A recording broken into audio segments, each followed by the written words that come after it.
xam nga tout à l'heure maa ngi wax au niveau des concerts des nations. Le temps c'est de l'argent. xam nga nous sommes là en train de débattre ou de discuter. On consomme de l'argent. Pour vous qui êtes à la Sénélec, il y a la clim, il y a les lumières et tout. Le temps c'est de l'argent. Et rawatina réew boo xam ni réew bu ñàkk nga bu bëgg a jug ci kaw da ngay xool lu koy defar. Il ne faut pas tenir compte d'un débat maanaam di wax boo xam ni pour avoir raison la. Il faut toujours avoir le discours pour que la vérité puisse jaillir. Tout à fait. Tout en avançant. Le débat, c'est en marchant, parfois même en courant. S'il y a lieu de mettre des ailes et de voler, il faut le faire. Notre Premier ministre n'a jamais exercé l'État. Il a été au niveau des impôts, puis il a été radié. Le président de la République n'a jamais exercé l'État.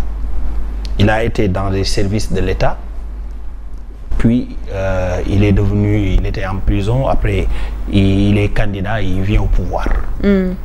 Kenn mënul wax ni absence d'expérience duñu ko am comparé ak chef d'État yi ñu amoon. On a eu Senghor qui a été député ci jamono bu nga xamante ni moomuñ suñu bopp ba yëf yi bi muy soppeeku. Il a été dans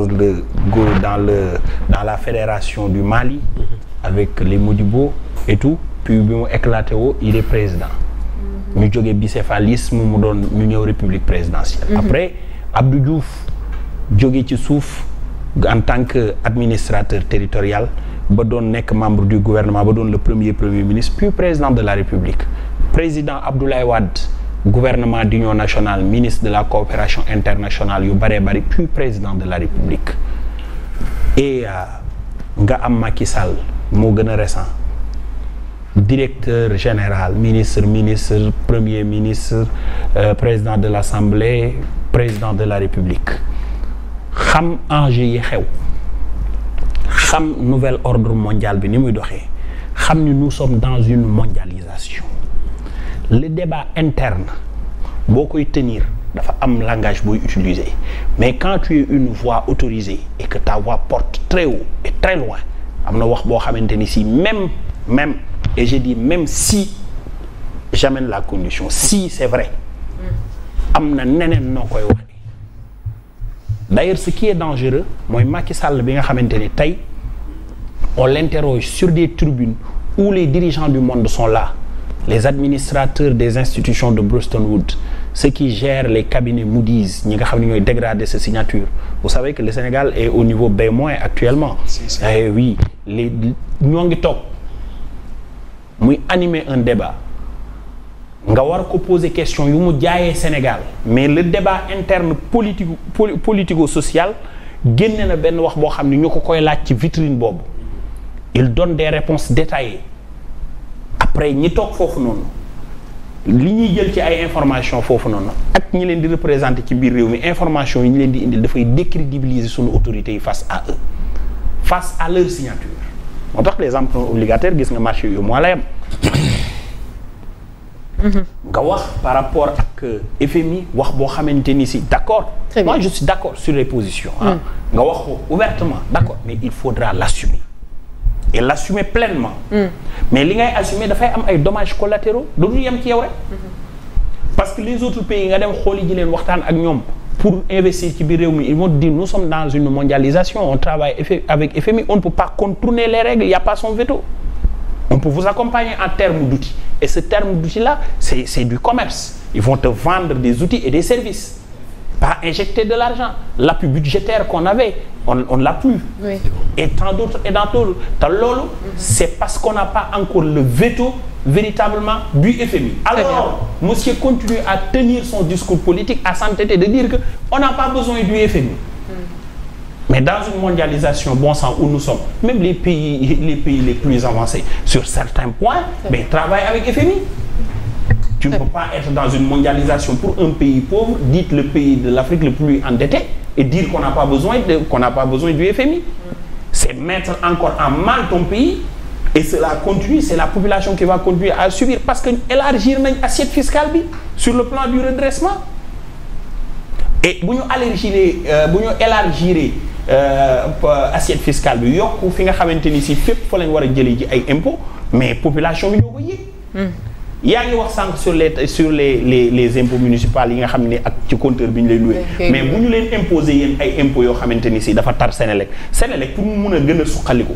c'est l'une des meilleures entreprises du Sénégal mais da koy répercuter ci client bi et client bi ci poche am la koy yëg donc chaîne bi dafay yaatu. Très bien. Et loolu mooy waral nit ñi di wax ni réew bi dafa metti. Très bien sëñ Saliou. Parfois il faut savoir raison garder coow bi am Sénégal ñu wax ko ci suuf ak ñu wax ko ci kaw Ousmane Sonko moo wax ni dañoo falsifier ay chiffres fii ba mu ko waxee ba tey FMI nee na ko leeralal ma lii ñu jël rapport au Cour des comptes indi ce sont des organisations crédibles du Sénégal loolu laa jàpp. Moi qui est un légaliste. Très bien. bu ñu waxee dara je me fie à ça. Mais interlocuteur bi nga am. Oui, je vais terminer. Interlocuteur bi nga am. Il n'est pas sénégalais. Il est très froid face à toi. Parfois sax il ne te considère pas comme un collaborateur. daf la naan tegal ma lu leer ci table ji. Le Sénégalais est émotif. Nous sommes dans l'émotion. Parce que dañuy farfarloo dama far fii dama far fii dama far fii. Mais le gars avec qui tu travailles FMI dont l'Afrique presque les pays qui sont là-bas sont à 1%. boo xamante ni si dañ koy répartir ci seen biir vous ne pesez pas là-bas. Et on doit défendre ton dossier au conseil d'administration il va dire jox ma lu leer nga ni wax bi waxu politique la mu ne la non ça engage notre crédibilité il faut nous donner du solide de la matière nga dem wuti ji beneen cabinet mu defal la audit Mazars et tout cela indi si ce n'est pas fiable parce que ce sont des experts en audit sur les finances publiques et les investissements ils vont dire non ça ne va pas avec notre crédibilité il faut nous donner du solide et en ce moment les gens vont dire non FMI n'a même pas besoin de Macky Sall ne compte même pas sur les vitrines du FMI ils n'ont pas le temps de faire de la politique. Très bien. Et politique économique bi ñu am c'est pour les pays des pays beaucoup plus grands sur le plan superficie que le Sénégal qui ont plus de richesses que le Sénégal qui ont des politiques publiques plus avancées que le Sénégal te réew yooyu la tey dafa am ay normes yoo xam ne moom la ñuy liggéeyee ak FMI. Très bien, c'est ça. Alors si tu ne le respectes pas pour un pays pauvre pareil que le Sénégal et si tu n'arrives pas à donner justificatif à ce que tu as dit day causer ay problèmes. day causer ay problèmes jusqu'à présent. Très bien. Nous sommes engagés ci tunnel boo xamante ni si c'est sans fin. Parce que am na tamit ñeneen ñoo xam ni parce que la science politique repose sur l'histoire et la géographie. Il faut comprendre l'histoire des nations et du monde, la géographie qui est les positions, etc., etc. Alors, si tu ne le comprends pas, tu n'auras pas une bonne science politique à appliquer. Et on ne peut pas réinventer la roue. Munoo tëggat lu bees luy doxal lin jamono bi ci li nga xam ne jamono ci la engagé wu. Tu te sépares de la France, tu tires des balles sur lui. Tu n'as pas d'avocat autour de cette table. D'accord, les intérêts du Sénégal, il faut les privilégier. C'est important. Merci beaucoup. Et un pays indépendant. Il faut savoir conserver ses amis.